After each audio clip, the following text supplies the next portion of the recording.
Hello, Ka-Organic! Good evening! So, before ako magpatuloy sa mga hindi pa nakasubscribe sa ating YouTube channel, please click like and subscribe para updated you sa next video na i-upload ko. Thank you very much! So, ito na yung yung continuation ng naputol natin na video o yung review sa ating tatlong klase na eggplant dito sa ating garden. So, ayan na. So, nag-end tayo sa yung slice, yung kikilatisin natin yung mga may butas-butas. Ayan. Para makita natin ang difference. Ayan. So, ito na yung kanina, yung sabi ko na yung hindi natuloy. Ayan, hindi natuloy na sa loob. Hanggang outer lang siya. Ayan, tingnan natin kung totoo. So, ayan. Ito na siya. Hindi talaga siya natuloy. Kasi nga close yan siya. Hanggang outer lang siya. Ayan. So, gislice ko siya para makita natin sa loob. Ayan.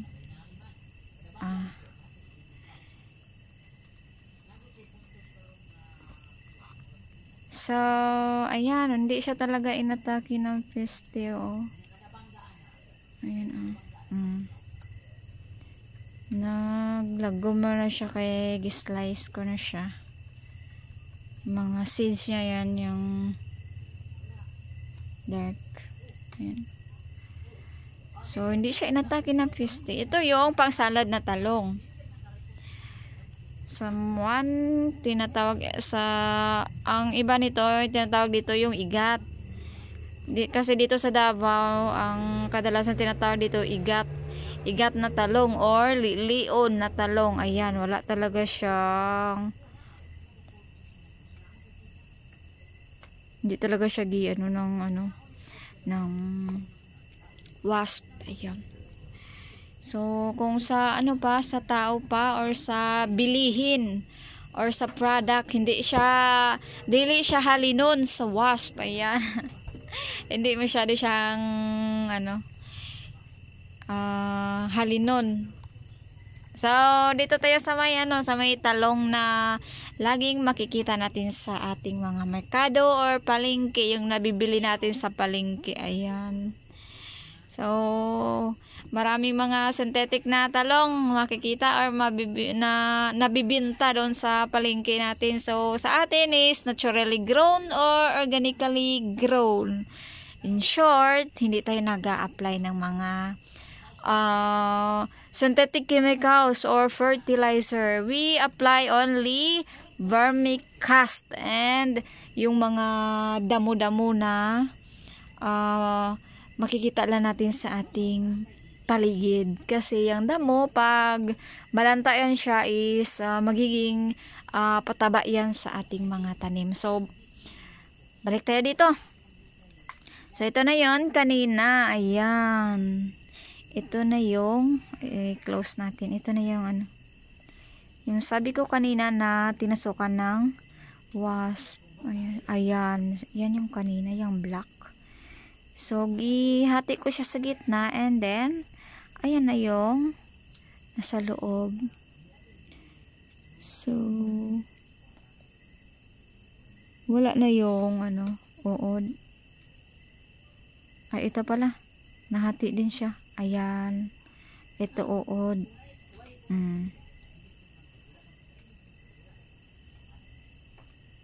Lapitin talaga siya sa wasp.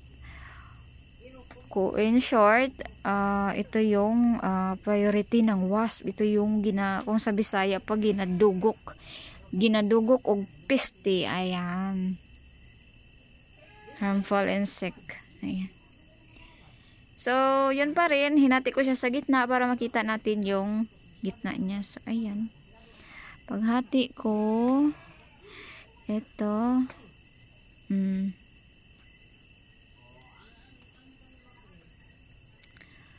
so, meron pa siyang nagagalaw-galaw sa loob. Ayan. Meron pa talaga uod. Tingnan nyo. Ayan. So, sabi ng guro namin nung college, kasi organic major ako, yung sabi niya sa amin or advice niya is, pwede daw kainin itong uod na nasa gulay. Kasi yung kinakain ng uod is, ito lang, gulay. So, source of protein din daw yung uod. Ayan. Pwede siya kainin yung uod na nasa loob ng gulay. Pero nasa sa inyo na yan kung kainin nyo. Kung itry ninyo, ganun. Kasi source of protein daw ito, sabi ng professor ko. Ayan. Pero ako mismo hindi ko pa na-try. Ito siya, yung pagkain ng uod. Siguro, bigyan natin ng time yan siya. I-try talaga natin or i-challenge natin yung self natin para magkain ng uod. So, ito yung uod. Nasa law yung gagalaw-galaw. Kunin natin. I-check natin. Ayan!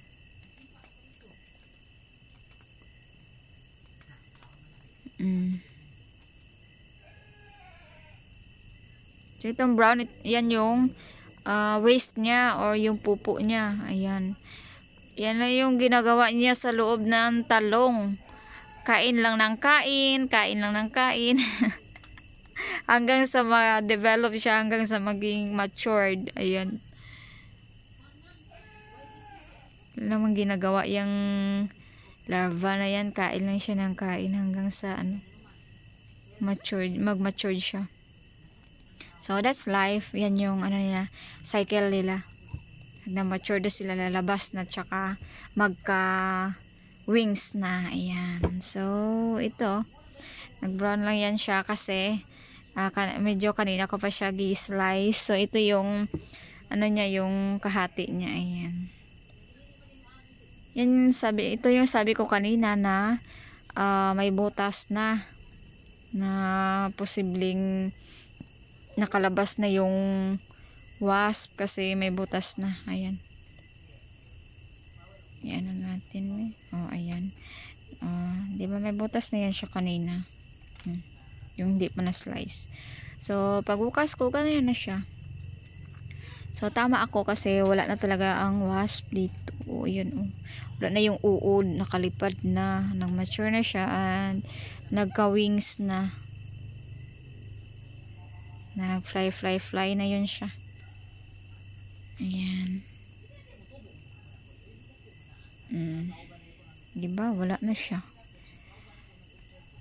So, last but not the least.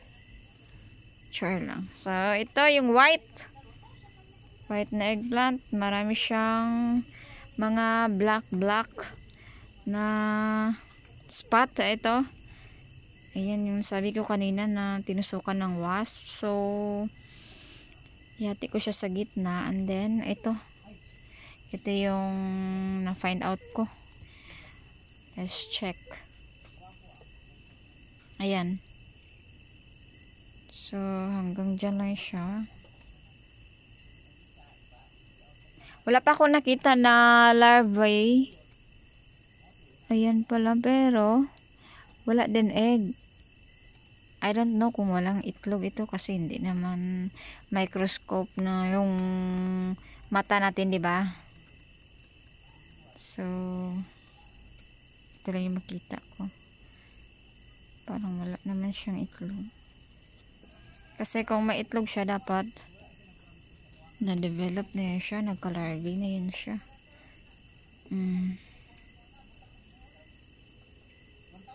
Wala talaga siya.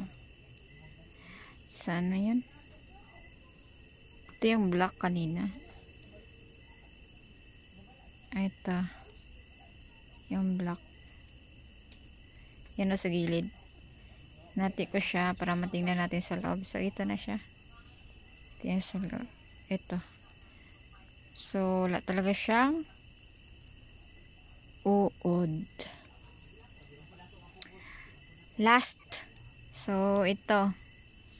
Meron naman siyang spot pa rin. Ayan, spot. Ay, saan din? Ito. Sa baba.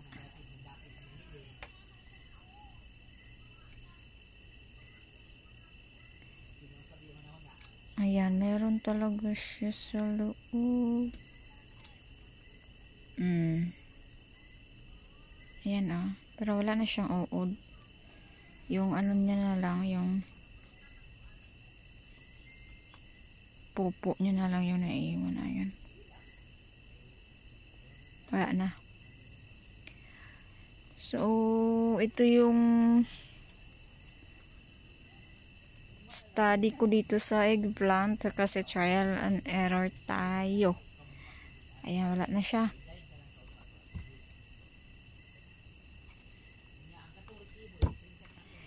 So, ito. Okay na tayo. Na-check na natin. My final decision or my final conclusion is dito sa tatlo, ito yung pinaka inaatake ng peste. Second, ito yung white, and then last or ito. So ito hindi masyado inaatake ng peste. Ito yung pangsalad, yung igat na talong or lion sa Bisaya pa. Ayan, so yun na. And then yung ito, yung slice ko, hindi ito siya masayang kasi maluto pa ito. So lagi natin tatandaan pag naturally grown or organically grown yung vegetables natin na ginagrow is malalaman mo na iba talaga ang lasa ng organically grown or naturally grown kaysa sa synthetic or ina-apply ng mga chemicals. Ayan.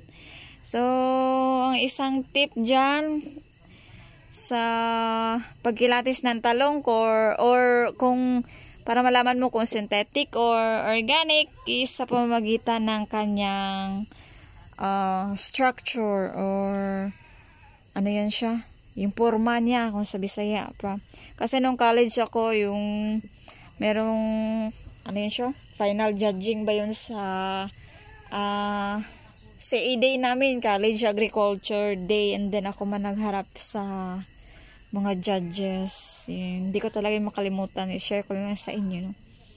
Hindi ko makalimutan yung tanong sa akin ng isang judge. Paano mo malalaman ang talong kung organic siya or hindi? So yung sagot ko doon, sir, malalaman mo talaga na organic yung talong mo na tinanim pag ikaw mismo ang magtanim. Ayan, so diba? Malalaman mo. Para para wala kang duda kung organic o hindi, dapat ikaw mismo yung magtanim ng gulay mo para safe sa health mo.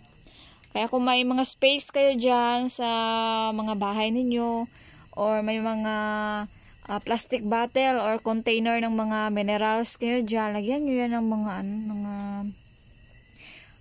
waste sa inyong kusina. Ayan. Search nyo how to make vermicompost. How to make organic waste fertilizer. Ayan. Meron dyan nag-guide. Marami. So, yun nga. Yung paano mo malaman yung synthetic sa organic. Paano mo malaman kung yung talong is synthetic or organic. So, number 1 natin tatandaan is yung talong na organically grown is matagal masira or matagal siya mabulok. Ayan. 3 to 4 days bago yan siya masira. Kung i-compare mo sa synthetic na mga gulay, ayan, mas madaling malanta yung ginamitan ng mga synthetic chemicals. And then, number 2 pala yun siya. Ayan. Yung number 1 is, ikaw mismo yung magtanim para sure na organic yung, yung ginagrow mo or kinakain mo. Tapos wag mo applyan ng mga synthetic na chemicals, synthetic na fertilizer. Only vermicast or animal manure katulad ng rabbit manure or goat manure, chicken manure. Ayan. So wag tayong mag-apply wag natin gamitin yung mga fresh na pupo ng ating mga animals. So yung gamitin natin is yung dry or yung old na. So, wag talaga yung fresh ha, yung bagong labas pa sa yung bagong labas pa ng na pupo, bawal talaga yun kasi it contains methane. Kasi yung pag fresh na animal manure yung ilagay mo diretso sa tanim mo is mamatay yung tanim mo kasi mainit yun. So bawal talaga, bawal yun siya yung fresh. Dapat mo pa siya, ipa-cold or i-dry mo muna, i-sun dry mo, and then pag na-dry na masyado, yun ilagay mo siya sa vermibed mo, tsaka let the African nightcrawler or any earthworm magkain yan at saka ma-convert yan sa vermicast, yung pupo ng worm, yung earthworm or African nightcrawler. Kasi yung yung pupo ng African nightcrawler, yun talaga yung ginagamit namin dito sa farm. Yun yung number 1 namin na pampataba dito. Binabasal ko yun sa sa gulay namin pag magtanim kami.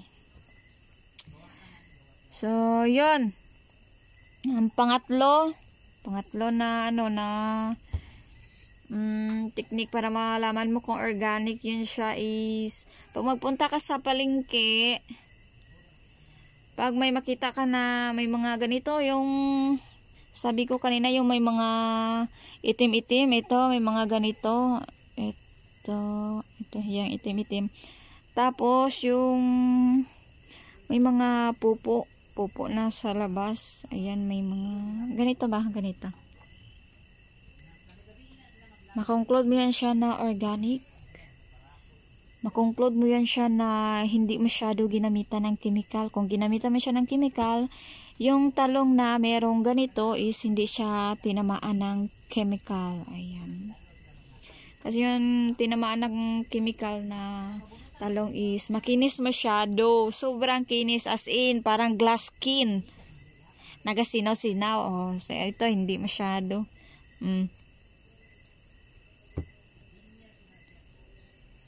Ito mag-last ito ng 3 to 4 days. Kahit i-stock mo siya, hindi siya masira. Matagal siya masira. So, ayan. Yun, yung characteristic niya. Malaman mo na organic or hindi.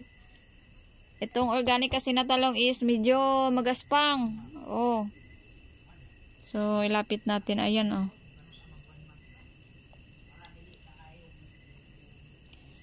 Ito, magaspang dito. Gabi kasi hindi siya hindi maklaro. Ito. Ayan, oh, magaspang talaga siya. Mga ganito. Ito. Pag organic, makinis talaga. Itong talong natin, oh, gaspang pa rin siya, oh. Ito. So, pag synthetic yan siya i-apply mo, makinis talaga ito, straight. Ito hindi, oh. Tingnan mo. Magaspang. Yan yung isang palatandaan na naturally grown or organically grown yung isang gulay. So, dito naman, yan pa rin, magaspang pa rin siya. So, ako, kung magpunta ako palengke, tinitingnan ko talaga yung itsura ng talong. Ayan. Kung ako papiliin, mas bibilin ko pa yung may mga uod. Kasi yung uod, pwede mo man yang tanggalin. Huwag mo isali pag luto. Pero yung mga makikinis, kabahan ka na.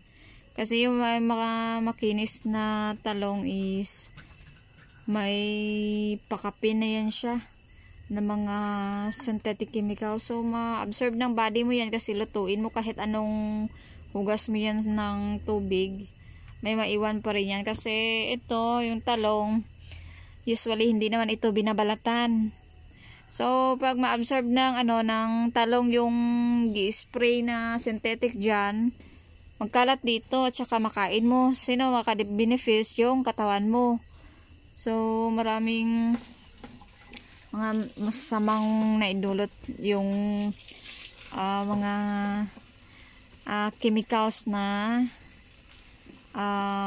gina-spray sa ating mga gulay. So, kung gusto natin humaba ang ating buhay,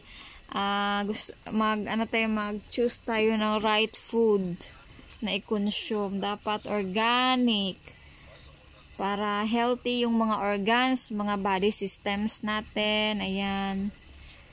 In short, magiging long-lived tayo. Tapos yung isa din palang observation ko, pag organically grown kasi siya, yung gulay mo is iba talaga yung lasa kaysa kung i-compare mo sa synthetic. Yung ito talong, kasi naturally grown or organically grown man ito siya, kasi yung i-apply namin is vermicast lang. Ayan. Yung lasa niya is manamis-namis. Manamis-namis tong talong na ito. Kasi hindi man siya gi-sprayhan ng mga synthetic chemicals. So, hindi siya giabunuhan ng mga mga makadaot. Manamis-namis siya. Iba talaga ang lasa niya. So, yun lang muna. Thank you for watching and see you to my next vlog. Subscribe na sa hindi pa nakasubscribe. Thank you very much. See you to my next vlog. Go organic!